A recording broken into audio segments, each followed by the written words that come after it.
안녕하세요. 한의사 이재성입니다. 오늘은 소변 자주 보는 거 설명드리겠습니다. 소변을 자주 보는데요, 급하게 가야 돼요. 혹여 급하게 가야 되는데 좀 시간을 놓치면 왈칵 새기도 합니다. 새는 양은 좀 많은 편이에요. 기침하다가 웃다가 새는 게 커피 한 스푼 정도인데요, 이거는 그게 아니고 그냥 촥 나가는 거죠. 그냥 소변을 못 참고 나가버리는 겁니다. 그런 병 설명드릴게요. 과민성 방광이라고 해요. 방광은 원래 오줌이 없을 때는 작은 주머니예요. 큰 그릇에다 오줌을 이렇게 쪼르륵 받는 게 아니고요, 작은 주머니에다가 오줌이 들어오면 이게 늘어나는 방식이에요. 그래서 오줌이 많이 들어오면 들어온 압력을 느껴요. 오줌이 내 방광벽에 누르는 압력, 미는 압력을 느껴서 이 압력으로 감각신경이 뇌에다가 이제 보고를 해요. 오줌 찼습니다 그러면 뇌에서 내보내요 라고 하는 거죠. 이런 신호를 주고받는 방식이에요. 근데 이 명령 내리는 곳을 동물중추라고 해요.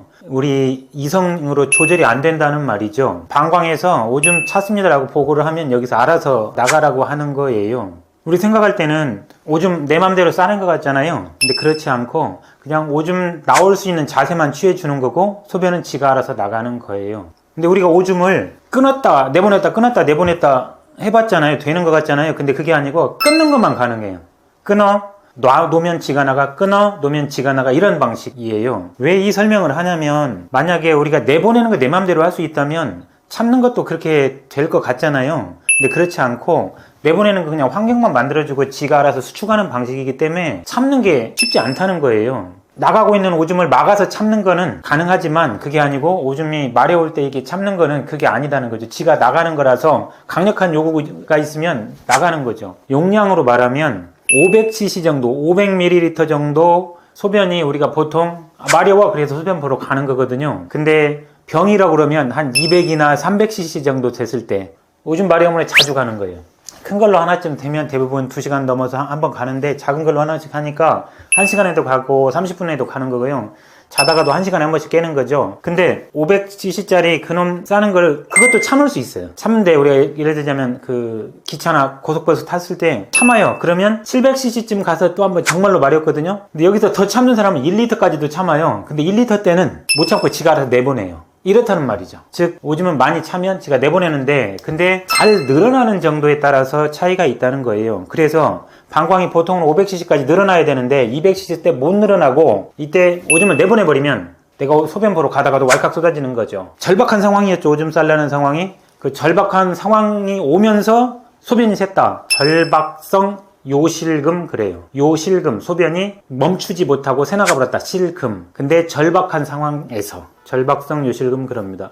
그래서 치료는요, 방광이 잘 늘어나게 하는 거예요. 대표적으로 방광이 잘 안 늘어나는 원인이 노화예요. 50세, 60세가 되면 호르몬 양이 줄어들면서, 왜 호르몬이 줄어들면 우리도 근육도 좀 굳잖아요. 관절 범위도 굳잖아요. 그런 것처럼 방광도 굳는다고 생각하면 돼요. 이 굳는 것을 유들유들하게 눌려주는 것이 치료예요. 방광 노화를 막아주는 한약재들이 있습니다. 들어봤을 만한 한약재로는요, 오미자, 산수유 있습니다.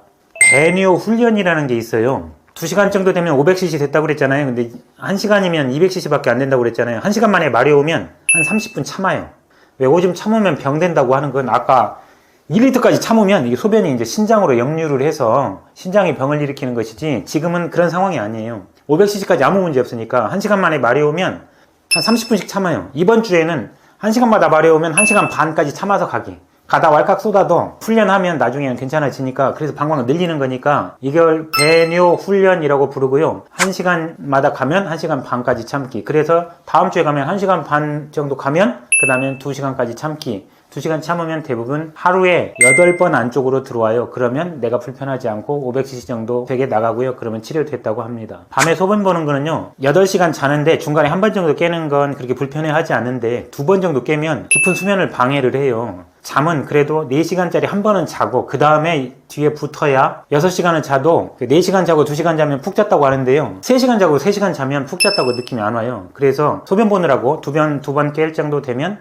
3시간, 3시간, 2시간이잖아요. 그러면 푹 못 잤다고 한다고요. 그래서 2번부터는 치료 대상이라고 생각하면 되는데요. 말한 대로 참을 수 없다고 그랬잖아요. 지가 알아서 내보내는 거라고 그랬잖아요. 그래서 자다 깨서 소변을 더 참고 가기, 이런 건 별로 의미가 없고, 저녁에 물 안 마시기 좀 해봐야 돼요. 우리 보통 물 많이 마시면 좋다고 하잖아요. 근데 갈증은 인체가 잘 진화된 항상성 기전이 있어요. 물이 부족하면 물을 달라고 해요. 갈증이 나요. 그래서 갈증 나는 대로 먹으면 되는 거죠. 어떤 사람은 대사율이 낮으면 목이 조금 마르니까 물을 조금 먹을 거고요. 어떤 사람은 대사율 높으면 뭐 땀으로도 나가든 아니면 뭐 물을 안에서 다 에너지를 써먹든 이렇게 하면 물을 많이 달라고 하겠죠. 그래서 물 적게 마시는 사람, 많이 마시는 사람은 결국 대사율 차이이다. 즉 조금 먹어도 되는 사람도 있다고요. 그래서 저녁에 물 많이 마시는 거 부담 갖지 말고요. 목 마르지 않으면 마시지 마요. 또는 자기 전에 한 4시간 전에는 물 안 마시기 해서 나을 때까지, 소변 보는 횟수 줄어들 때까지만 저녁에 물 안 마시기가 제일 중요해요. 마사지법 말씀드리겠습니다. 허리 뒤쪽에 보면 신수라는 혈자리가 있어요. 여기를 손으로 마사지하기 좀 어렵고요. 폼 롤러로 대고 마사지 해주면 돼요.